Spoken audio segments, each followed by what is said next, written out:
भगवान को आप किसी भी रूप में माने, आपको कभी भी जब आप उनसे दिल से जुड़ जाते हैं ना, तब आपको विशेष कोई उपाय करने की आवश्यकता नहीं रहती है। दिल से जुड़ने के बाद में भगवान आपकी बात, आपकी प्रार्थना या जो आपकी ज़रूरत है, सिर्फ सोचने मात्र से ही वो आपकी पूरी हो जाती है। इसका जीता जागता उदाहरण एक तो मैं स्वयं बैठा हूँ, ठीक है? दूसरा, आज मैं आपको 2 ऐसे अनुभव बताने वाला हूँ, हमारी 2 बहनों ने शेयर किए हैं। एक तो है आगरा से, वो बहन जो हमारी है, पाठक परिवार से है। उन्होंने कल अपना अनुभव साझा किया कि भाई जी, वीडियो देखती हूँ आपके, बहुत अच्छा लगता है और हनुमान जी महाराज से दिल से जुड़ गई हूँ। पूजा पाठ हनुमान जी के जैसे-जैसे मैं उपाय बताता हूँ, वो उपाय वो समय-समय पर करती भी रहती हैं। तो उन्होंने क्या लिखा, आपको स्क्रीन पर ये इतना लंबा स्क्रीनशॉट दिखाई दे रहा है। उन्होंने अपना ये अनुभव साझा किया। नाम गुप्त रखने की बात कही, सिर्फ इतना ही बताऊंगा कि आगरा से पाठक परिवार है। तो उनके यहाँ क्या हुआ, 2-4 महीने पहले है, उनकी एक सोने की अंगूठी गुम हो गई, लगभग 1 तोला की, ठीक है? अब आपको पता है कि सोना अगर किसी महिला का या किसी घर से चोरी हो जाए या खो जाए, तो कितना बड़ा एक दुख होता है। हम अपने आप से कितना भी खर्चा कर दें, कोई बात नहीं होती, लेकिन जब चीज़ खो जाती है, अगर हमारे 10 रुपए भी खो जाते हैं ना, तब भी हमें दुख होता है कि खो गए। तो जैसे ही उनकी अंगूठी खोई, उनका शक गया अपने काम करने वाली नौकरानी पर, जो उनकी मेड जो घर पर काम करती है। क्योंकि पहले भी उनके घर से थोड़ी बहुत छोटे-मोटे पैसे, जैसे 100, 200, 1000, 2000 इस तरह की चोरी होते रहे, तब उन्होंने इग्नोर किया उस चीज़ को। तो कहते हैं इस बार अंगूठी चोरी हुई ना भाई जी, तो अब सबूत कोई था नहीं, लेकिन इतना कन्फर्म था कि उसी ने ली है। अब उसको कहें कैसे? बिना सबूत के किसी को चोर साबित नहीं कर सकते। इसी तरह पैसों का पता था, क्योंकि देखिए, कोई भी इंसान जो खाना खाता है, उसे पता है कि घर में हमारे अलावा कोई नहीं है, तो शक तो हो ही जाता है। और वो बिना सबूत के ना तो उसको कह सकते हैं कि तुम छोड़ दो काम यहाँ से, क्योंकि आपको पता है कि बड़े शहरों में मेड मिल जाना बहुत बड़ी बात है, और मेड अगर चली जाए, काम छोड़ दे, तो उससे भी बड़ी बात हो जाती है। तो उन्होंने जैसे तैसे बेचारे ने कहा चलो कोई बात नहीं, हनुमान जी महाराज से प्रार्थना करते हैं। पहले तो उन्होंने अपने पतिदेव से बात की। पतिदेव ने कहा कि भैया, बिना सबूत के कैसे अगली को कहें, हटा भी देंगे तो कल को हमारी ही बुराई करेगी कि खुद ने मुझ पर झूठा इल्जाम लगा दिया, और फिर दूसरी मेड नहीं मिलेगी तो काम तुम्हें स्वयं करना पड़ेगा। चलिए कोई बात नहीं। उन्होंने क्या किया, हनुमान जी महाराज की पूजा तो दिल से करते हैं, उन्होंने एक चिट लिखी हनुमान जी महाराज को दिल से। इस चिट में उन बहन ने लिखा कि हनुमान जी महाराज, जिस प्रकार आपने राम जी की अंगूठी ले जाकर के माँ जानकी को दी थी, और श्री राम की अंगूठी ढूंढने के लिए आप पाताल लोक तक चले गए थे, एक छोटे से छेद में से, ठीक है? तो मैं भी आपकी बेटी बहन, आपकी शिष्या हूं।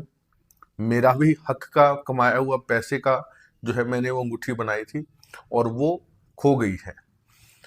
अब आप जानो कहाँ से ढूंढ के दे, कैसे मेरा मार्गदर्शन करें, और आपसे निवेदन है कि मेरी वो खोई हुई अंगूठी मुझे वापस दीजिए, जैसे मर्जी दीजिए, वो आप जाने, आपका काम जाने, मैं आपके चरणों में समर्पित हूँ। इस प्रकार उन्होंने वो चिट्ठी लिख करके, फोल्ड करके, अपने घर के ही मंदिर में श्री हनुमान जी महाराज के चरणों में रख दी, ठीक है? हनुमान चालीसा का पाठ वगैरह जो भी उन्होंने किया, सुंदरकांड का पाठ किया करके, दीपक जला दिया। शाम को आरती पूजा के समय की बात है। रात को वो बहन कहती है कि जब मैं सोई, तो स्वप्न में श्री हनुमान जी महाराज ने साक्षात दर्शन दिए, और वो नौकरानी जो उनकी मेड जो है, वो उस अंगूठी के साथ उनको वो दिखाई दी। हनुमान जी महाराज ने स्पष्ट उनको इशारा करके दिखाया कि ये रही जिसने तेरी अंगूठी ली है। अब इससे, अब ये विश्वास की बात है कि हमारी इस बहन ने, जिन्होंने अनुभव लिखा है ना, उनके अंदर ये दृढ़ विश्वास हो गया कि अगर हनुमान जी ने दिखाया तो इसने ली है। अब तक वो नौकरानी से बात करने की हिम्मत नहीं जुटा पा रही थी कि क्या कहें, कैसे इल्जाम रहे। अगले दिन नौकरानी आई। आते ही उन्होंने क्या किया, नौकरानी से थोड़ी देर बाद में नौकरानी बोलने लगी कि मैडम, मुझे 3-4 दिन की छुट्टी चाहिए, मुझे गांव जाना है। कोई भी बहाना लगाया उसने गांव कहीं जाने का। तो उन बहन ने कहा कि तुझे छुट्टी चाहिए, कोई बात नहीं, लेकिन मेरी जो अंगूठी तेरे पास है ना, वो ला करके मुझे दे दे। इतना विश्वास उनके अंदर आ गया। क्यों आया? क्योंकि हनुमान जी महाराज का इशारा हो गया। नौकरानी बहाने बनाने लगी कि नहीं, मेरे पास नहीं है, आप ऐसे कैसे कह सकती हैं, ये वो। तब हमारी उन बहन ने थोड़ा सा पुलिस का डर दिखाया कि तुम्हारी बेटियां हैं, उनकी शादी नहीं होगी, तुम्हारी बदनामी हो जाएगी, तुम जेल चली जाओगी, तुम्हारे ऊपर और भी इस तरह के जो है इल्जाम लग सकते हैं, हमारे घर पहले भी चोरियां होती रही हैं, तो तुम्हारा मैटर बड़ा हो जाएगा, तो तुम चाहो तो जैसे तुम्हें ठीक लगे, अदरवाइज मुझे ये कार्रवाई करनी पड़ेगी। तो नौकरानी थोड़ा सा डर गई। नौकरानी कहा कि दीदी कोई बात नहीं, यहीं कहीं होगी, हम ढूंढ लेते हैं मिल करके, आप मुझ पर इल्जाम मत लगाइए।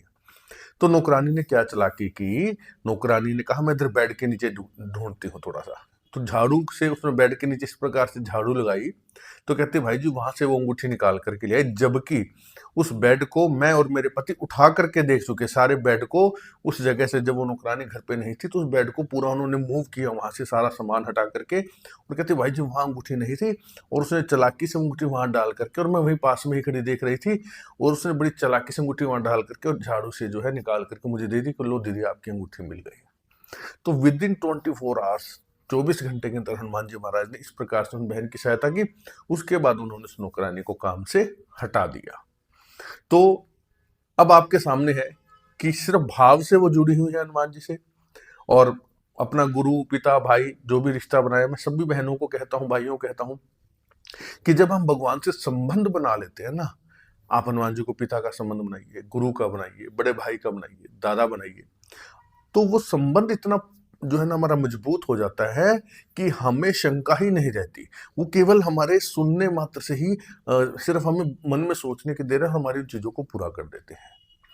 तो धन्यवाद करूंगा उन बहन का कि उन्होंने जो है हनुमान जी पे इस प्रकार से विश्वास किया, और धन्यवाद हनुमान जी महाराज का कि इन्होंने जो है इनका विश्वास बनाए रखा। अगर आप भी इस तरह से परमात्मा पे विश्वास करते हैं ना, तो आपकी भी सहायता होती है। दूसरी बहन हमारी है छत्तीसगढ़ से। ये भी काफी समय से जुड़ी हुई, लेकिन इस समय इनकी आर्थिक स्थिति थोड़ी खराब है। इनकी गाड़ी पर किसी ड्राइवर ने कब्जा कर लिया था, जो कि नहीं दे रहा था। कोर्ट कचहरी ये जाना नहीं चाह रहे थे, तो कोई पैसों का मैटर होगा, जो भी होगा। इन बहन ने, जैसे कि मैंने पहले की वीडियो में बताया कि गुप्त नवरात्रि के पाठ शुरू हो रहे हैं, जो भी करवाना चाहता है, यजमान बनना चाहता है, वो करवाइए। तो कल पहला गुप्त नवरात्रि का पाठ था, और ये उस अपनी गाड़ी को लेकर के, अपनी उस बस को लेकर के काफी टाइम से परेशान थे। इन्होंने पाठ का मुझसे कहा कि भाई जी मैं ये पाठ करवाना चाहती हूँ और मेरी इस प्रकार से समस्याएं हैं, तो आप पाठ कीजिएगा हमारे निमित्त। मैंने कहा ठीक है। इन्होंने फीस पे कर दी थी, और अपना नाम गोत्र जो भी फॉर्मेलिटीज थी वो इन्होंने कर दी थी। हमने कल इनका पाठ शुरू किया सुबह, गुप्त नवरात्रि का 11 ब्राह्मण हमने बैठा रखे हैं। शाम को इन बहन का रात को मैसेज आ जाता है, मैसेज आपके सामने है कि पहले ही दिन माता रानी ने चमत्कार कर दिया कि जो गाड़ी ड्राइवर नहीं दे रहा था, इनके पतिदेव ने जाकर के उससे बात की ड्राइवर से, और उसने सहज ही वो चाबी, वो गाड़ी उनको वापस दे दी, बिना कोई तामझाम के, बिना कोई विघ्न बाधा के। पैसों का मैटर है, वो बाद में सोल्व हो जाएगा, लेकिन इनकी जो चीज इनसे दूर थी वो इनके पास आ गई। तो इसके लिए भी इन्होंने धन्यवाद किया है। तो बहन, इसमें मेरा कोई हाथ नहीं है, ना ही हमारा कोई इसके अंदर स्वामित्व है कि हम कुछ कर रहे हैं। करने और कराने वाली वो पराशक्ति है, मेरे हनुमान जी महाराज मेरे इष्ट हैं, माँ शक्ति है, माँ भगवती है, उन्हीं की कृपा से सब काम हो रहे हैं। मुझे धन्यवाद मत कीजिए, धन्यवाद कीजिए आप श्री हनुमान जी महाराज का और माता रानी का। तो दोस्तों, इस प्रकार से आपने देखा कि कलयुग में भी इस तरह की चीजें संभव है। तो आप भी वीडियोस को देखें, जैसे जैसे उपाय बताए जाते हैं, जो भी आपको सरल लगे। अगर एक बार में कोई उपाय कार्य नहीं करता है तो निराश मत होइए। सबसे जरूरी बात, भगवान से हृदय से जुड़ जाइए, समर्पण कर दीजिए अपने आप को निस्वार्थ भाव से। मांगने की जरूरत ही नहीं पड़ेगी आपको। तो इस अनुभव को ज्यादा से ज्यादा लोगों तक साझा करें, ताकि वो भी लाभ उठा पाए, वो भी हनुमान जी से अपने दिल की बात कह पाए, माता रानी से कह पाए, उनके भी कार्य सफल हों। आज की वीडियो में इतना ही। पूरा देखने के लिए धन्यवाद। जय श्री राम।